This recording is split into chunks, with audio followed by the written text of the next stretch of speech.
Katanya, kota Solo ini mulai bergerak maju.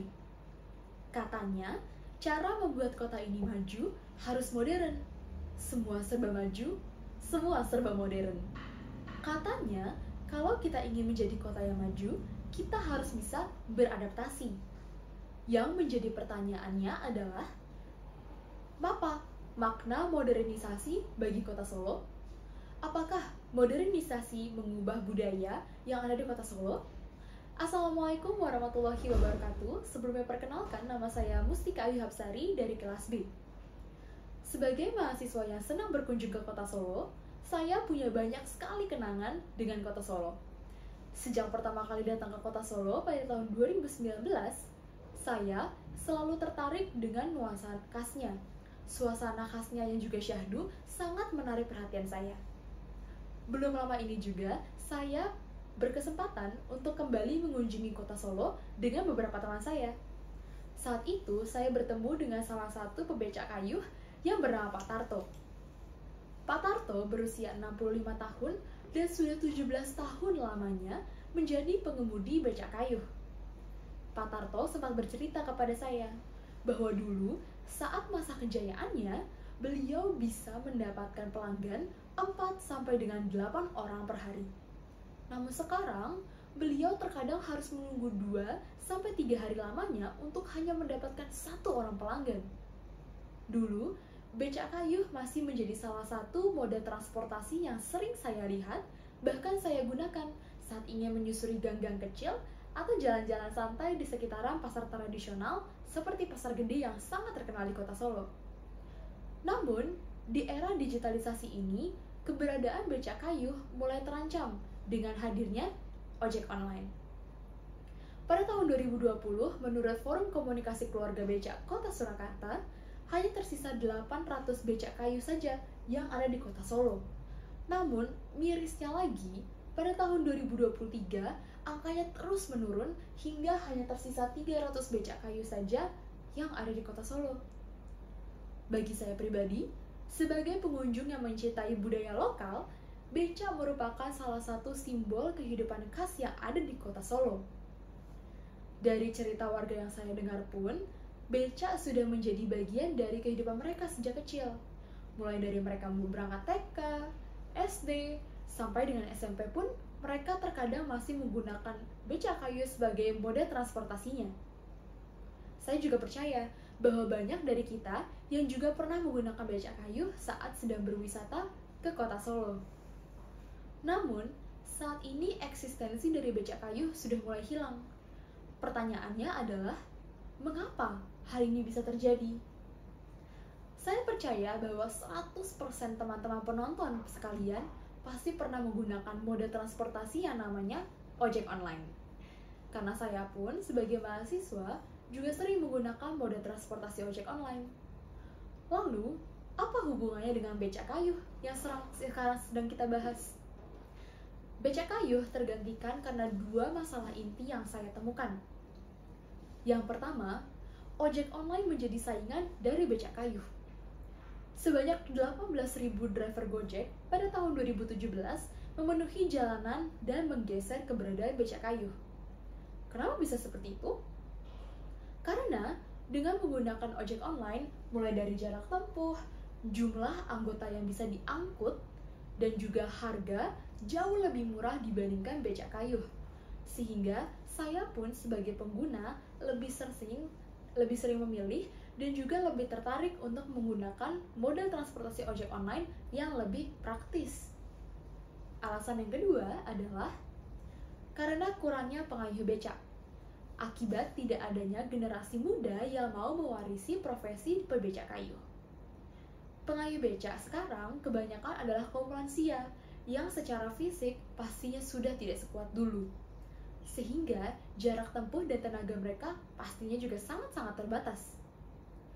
Jika masalah tersebut menggeser becak kayu, lalu bagaimana caranya agar becak kayu bisa tetap ada?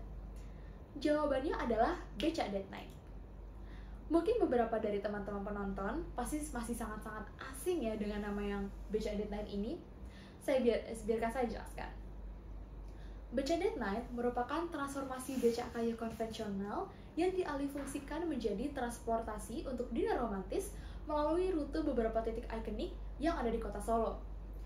Romantisasi becak kayu ini juga akan mengubah suasana malam hari di kota Solo, menghidupkan kembali becak kayu dengan nuansa yang unik dan juga ikonik.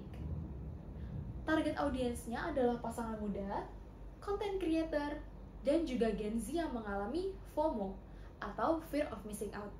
Saya yakin pasti teman-teman penonton sekalian juga udah sering banget ya dengar yang namanya FOMO, atau bahkan ada yang pernah mengalaminya secara langsung nih. Karena dalam penelitian dalam Jurnal Psikologi Indonesia menyebutkan bahwa sebesar 64,6% remaja Indonesia mengalami gejala FOMO di media sosial. Modifikasi becak ini dilakukan dengan penambahan lampu LED, dekorasi bunga, dan hal ini dilakukan untuk membangun nuansa romantis. Mengapa ini solusi yang patut kita pertimbangkan? Becak Date Night dapat menjadi solusi menarik bagi permasalahan becak yang ada di kota Solo, karena Becak Date Night menyasar Gen Z sebagai salah satu target pasarnya. Karena menurut data BPS pada tahun 2024 mencakup 29,8% dari total penduduk Indonesia merupakan Gen Z. Melalui pengalaman wisata romantis dan juga estetik di rute-rute ikonik seperti Keraton, Alun-Alun Kidul, Ngarso Puro, Loji Gandrung, hingga Pasar Gede yang merupakan pasar tradisional terbesar dan juga sangat terkenal dari kota Solo. Dengan merebranding becak sebagai mode wisata kekinian yang juga didukung dengan kemudahan akses, seperti pemesanan melalui website resmi Dinas Pariwisata, Instagram, WhatsApp, booth langsung, serta metode pembayaran modern seperti QRIS dan juga e-wallet, konsep ini pastinya sangat-sangat sesuai dengan gaya hidup Gen Z yang digital dan juga cashless. Dilengkapi dengan sistem rating pengemudi dan pelaporan kendala, program ini tidak hanya memperkuat daya tarik becak bagi anak muda, tetapi juga membuka peluang bagi ekonomi baru. Lalu, bagaimana caranya agar becak Date Night ini bisa populer di kota Solo? Jadi, program Date Night ini bukan hanya sekedar agenda hiburan saja, melainkan sebuah panggung di mana cinta, budaya, dan ekonomi lokal saling bertautan. Dan pada malam itulah kita hadirkan kota Solo sebagai kota yang hangat, romantis, dan juga berbudaya. Jadi, tempat orang jatuh cinta itu tidak hanya pada pasangannya, tetapi juga pada kotanya, yaitu kota Solo. Untuk mewujudkan hal ini, saya mengajak semua pihak, baik dari pemerintah, pelaku wisata, maupun komunitas lokal untuk bergandengan tangan dan berkolaborasi untuk membentuk program Date Night. Yang dapat kita lakukan saat ini adalah yang pertama berkolaborasi dengan komunitas becak yang ada di kota Solo, dan juga strategi promosi dengan hotel dan juga wedding organizer. Teman-teman semua, kita telah melihat kondisi nyata di lapangan seperti yang sudah kita lihat dari Pak Tarto tadi. Jumlah becak menurun drastis, pebecak seperti Pak Tarto yang mulai kehilangan pelanggannya sejak lama, dan persaingan dengan transportasi digital semakin berat. Hal ini dapat menyimpulkan bahwasannya becak kayu itu sudah tidak pantas untuk kita jadikan sebagai mode transportasi konvensional, sehingga harus kita alihkan dan kita harus ubah fungsinya.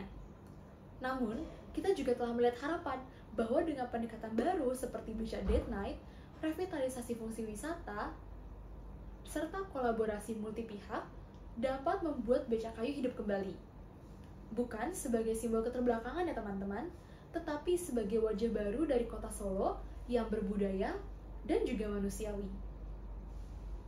Kita punya pilihan hari ini, membiarkan roda becak berhenti selamanya, membiarkan becak kayu hilang selamanya, membiarkan kenangan-kenangan dengan becak kayu hilang selamanya, atau kita punya pilihan untuk tetap kembali mengayuh roda harapan dengan arah yang lebih segar dan masa depan yang lebih inklusif.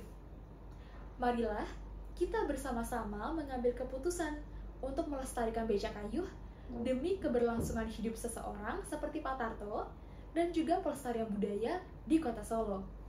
Jalan bareng becak, ciptakan kenangan. Terima kasih. Wassalamualaikum warahmatullahi wabarakatuh.